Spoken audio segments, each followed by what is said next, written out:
Hello guys. मेरा नाम है मोहम्मद नोमान। और आज की इस वीडियो में हम एक प्रैक्टिकल एग्जांपल करेंगे। एक टोकन क्रिएट करेंगे जिसमें हम एक ऑनलाइन टूल का इस्तेमाल करेंगे। लास्ट वीडियो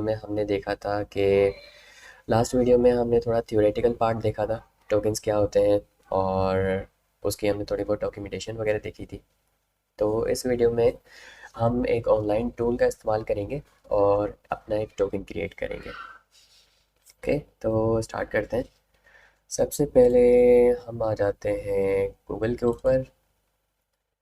इस टूल का नाम है कॉइन टूल। ओके, आप गूगल के ऊपर सर्च कर लें और हमारे पास सबसे पहला जो रिज़ल्ट है coin tool dot app.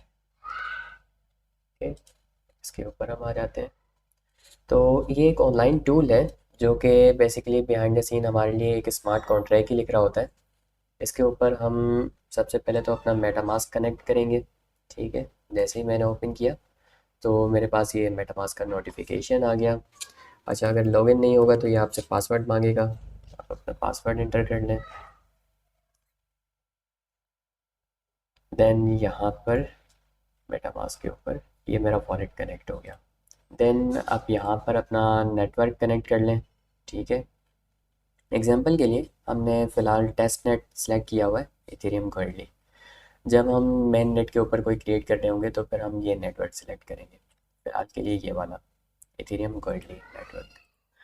Okay, तो लेफ्ट हैंड साइड के ऊपर हम आ जाते हैं क्रिएट टोकन और करेंसी सिलेक्ट कर लेते हैं इथेरियम।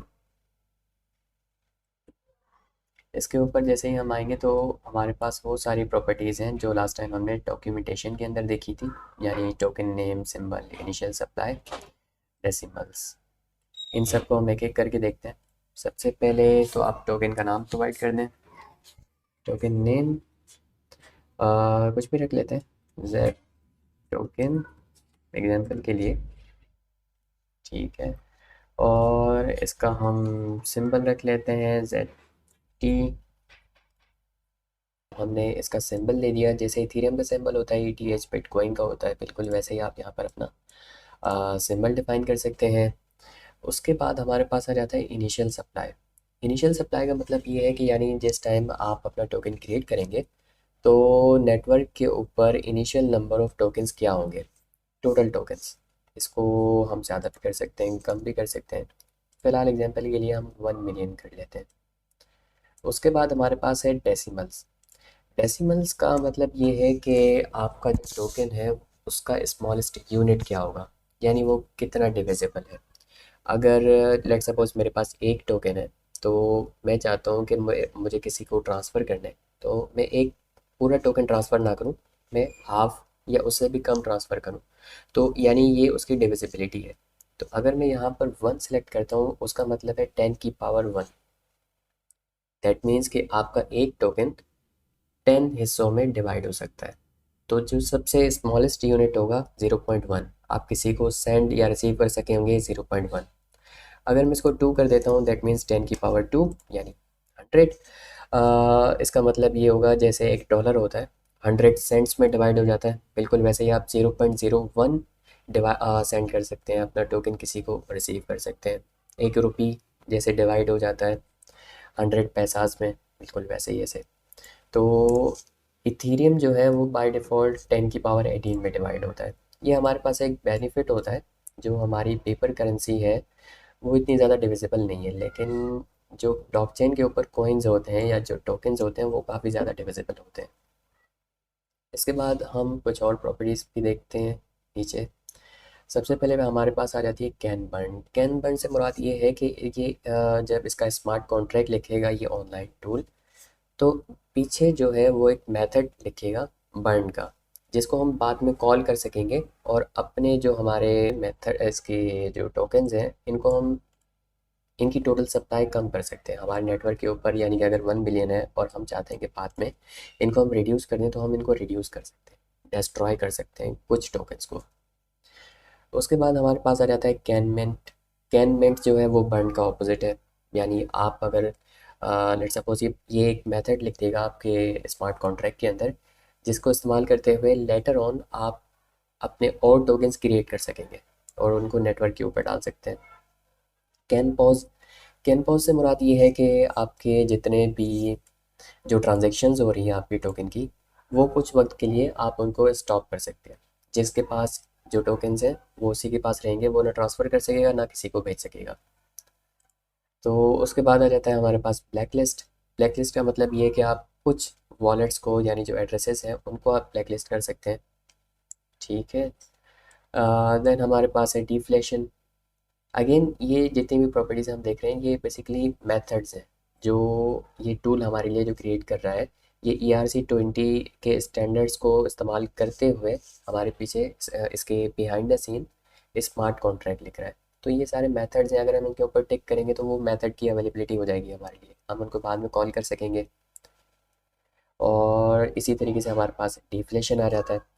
डिफ्लेशन का मतलब ये है कि जब आपके टोकन ट्रांसफ़र हो रहे होंगे तो ड्यूरिंग द ट्रांजैक्शंस जितनी ज़्यादा ट्रांजैक्शंस होंगी तो उसमें गैस फीस के साथ साथ एक थोड़ी सी अमाउंट आपके टोकन की डिस्ट्रॉय होगी साथ ही साथ। तो बाय द टाइम जैसे जैसे टाइम स्पेंड होगा टोटल के नेटवर्क के ऊपर आपके जितने टोकन्स हैं, टोटल सप्लाई वो रिड्यूस होती जाएगी अपने आप। जितनी ज़्यादा ट्रांजैक्शंस होंगी उतनी ज़्यादा रिडक्शन होगी इसके अंदर। तो इससे फ़ायदा ये होता है कि लेटर ऑन जो आपका टोकन होता है उसकी वर्थ इंक्रीज़ हो जाती है। ये इन्फ्लेशन यानी अपोजिट है। इन्फ्लेशन जैसे हमारे यहाँ होती है, हमारी करेंसी कम होती चली जाती है, ठीक इसी तरीके से यहाँ पर डिफ्लेशन है उसका अपोजिट। ओके। तो हम क्रिएट करते हैं, क्रिएट टोकन। मेटामास्क का नोटिफिकेशन आएगा जिसके ऊपर आप अलाउ करेंगे, क्योंकि ये जो टूल है इसकी अपनी एक छोटी सी फीस है और साथ ही साथ हम जो इसको गोएरली नेटवर्क के ऊपर जो स्मार्ट कॉन्ट्रैक्ट क्रिएट करेंगे तो उसकी गैस फीस है। ठीक है, ये amount plus gas fees total बनेंगे 0.015 और 001 गोएरली नेटवर्क। तो जैसे अगर मैं इसको कंफर्म करूँगा तो ये मेरे अकाउंट से डिडक्ट हो जाएंगे इतने। कंफर्म कर लेते हैं। अब ये करेगा ये कि स्मार्ट कॉन्ट्रैक्ट क्रिएट करेगा और उसके नतीजे में जो हमारे टोकन्स हैं वो ट्रांसफ़र कर देगा मेरे वॉलेट के ऊपर। ये आ गया हमारे पास और इसने हमें एड्रेस दे दिया है टोकन का। हम्म, हम्म, अब यहाँ पे आ जाते हैं। ठीक है, इसने 1 मिलियन क्रिएट कर दिए हैं। ट्रांसफ़र्स अभी तक सिर्फ एक हुआ है। ठीक है, और from this address to this, ये मेरा वॉलेट का एड्रेस है। इतनी क्वांटिटी है मेरे पास। डेसिमल इसकी 18 है। ठीक है, तो हम यहाँ पर आ जाते हैं, मैं अपना वॉलेट चेक कर लेता हूँ। ओके, ये वॉलेट आ गया हमारे पास और ये हमारे पास टोटल टोकन्स आ गए। अब फ़िलहाल ये है कि जो टोकन्स हैं वो सारे के सारे मेरे पास हैं। यानी अगर किसी को भी टोकन्स बाय करने हैं तो वो उसको पर्सनली मुझसे कांटेक्ट करना पड़ेगा, मुझे अपना वॉलेट एड्रेस देना पड़ेगा, देन मैं उसको ट्रांसफ़र कर सकता हूँ। तो बड़े प्रोजेक्ट्स के लिए ये जो तरीका है ये फ़ीज़िबल नहीं है। यानी मैं खुद हर किसी को ट्रांसफ़र करूँ फिर हम आपस में कांटेक्ट करें, हम एड्रेसेस शेयर करें। तो इससे जो है इसके लिए तरीक़ेकार ये है कि हम अपने जो टोकन्स हैं उनको अवेलेबल कर दें एक्सचेंजेस के ऊपर। एक्सचेंजेस हमारे पास 2 तरह की होती हैं, एक सेंट्रलाइज़्ड होती हैं तो दूसरी डिसेंट्रलाइज़्ड होती हैं। वहाँ पर अपना एक पूल क्रिएट कर देते हैं, तो जिसको भी अगर चाहिए होगा ना तो उसको मुझसे कॉन्टैक्ट करने की ज़रूरत नहीं है, वो एक्सचेंज से बाय कर सकता है, खरीद सकता है, वहाँ पर सेल कर सकता है। तो इसके बाद अगली वीडियो के अंदर हम ये देखेंगे किस तरीके से हम एक्सचेंज के ऊपर अपना एक पूल क्रिएट कर देंगे ताकि जो भी कोई हमारा टोकन बाय करना चाहे तो वो वहाँ से ख़रीद सकता है। हम यहाँ पर एक और चीज़ भी देख लेते हैं साथ ही साथ, हमारे पास ये लिंक आ रहा है कॉन्ट्रैक्ट का। अगर मैं इसको ओपन करता हूँ तो हम एक नज़र देख लेते हैं हमारा जो इसने कोड क्रिएट किया है उस कोड ने, इस टूल ने, हम ज़रा उसको भी देख लेते हैं एक नज़र। मैं यहाँ पर आऊँगा, हम कॉन्ट्रैक्ट पर आते हैं। ठीक है, और हम इसको कर देते हैं डीकम्पाइल। फिलहाल ये हमें एग्जाम्पल में दिख रहा है, हम इसको डीकम्पाइल कर देंगे। Okay, decompile byte code. तो यहाँ पर ना हमें ये जो मेथड्स हमने लिखे हुए हैं हमारे कॉन्ट्रैक्ट के अंदर वो हमें यहाँ पे दिख रहे हैं सारे। जैसे इसने टोटल सप्लाई के लिए एक मेथड लिखा हुआ है, तो ये हमें टोटल सप्लाई रिटर्न करेगा, नंबर ऑफ डेसिमल्स रिटर्न करेगा, बैलेंस रिटर्न कर सकता है। इसी तरीके से इसने काफ़ी सारे एसेंशियल मेथड्स लिखे हुए हैं। ठीक है, ट्रांसफ़र के लिए मेथड लिखा हुआ है। तो हम यहाँ पर जो प्रॉपर्टीज़ चेक कर रहे थे, अगर इनमें से हम किसी को भी टिक मार्क कर देंगे तो बेसिकली वो यहाँ पर एक फंक्शन लिख देगा जिसको लेटर ऑन आप जो है कॉल किया जा सकता है उसको। अब यहाँ पर सैम्पल का मेथड आ गया, ये आपको सैम्पल रिटर्न कर देगा। ओके, तो ये एक छोटी सी एग्जांपल थी कि किस तरीके से हम अपना टोकन क्रिएट करते हैं। होपफुली आपको पसंद आई होगी। कमेंट्स में हमें बताएं अगर कोई भी चीज़ आपको क्लियर नहीं है या कोई इशू है तो कमेंट्स में बताएं। हम ज़रूर कोशिश करेंगे आपके क्यूरीज का जवाब देने के लिए। बहुत शुक्रिया। Thank you.